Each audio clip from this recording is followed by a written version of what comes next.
आधुनिक भारत को गठन करुथुबा महान व्यक्ति माननकु भेटिबा पई प्रस्तुत अछंती। आसंतु जानिबा आम महान भारतर 5 जण सबुठु धनी व्यक्ति को। आउ एमाने केवल धनी नुहंती, एमाने हेउछंती राष्ट्र निर्माता।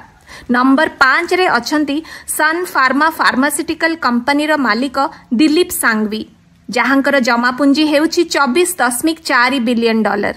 नंबर 4 रे अछंती शिव नाडार, जी होउछंती HCL सॉफ्टवेयर कंपनी रो मालिक, जहांक जमापुंजी हेउछि 34.5 बिलियन डॉलर।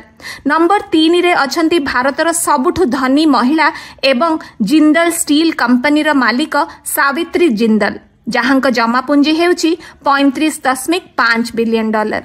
नंबर 2 रे अछंती अदानी ग्रुप रो मालिक गौतम अदानी, जहांक जमापुंजी हेउछि 56.3 बिलियन डॉलर।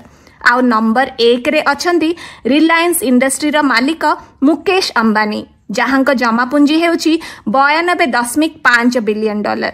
स्टील रो सॉफ्टवेयर इंडस्ट्री पर्यंत एई महानायक माने भारतर अर्थनीति को गढ़िछंती।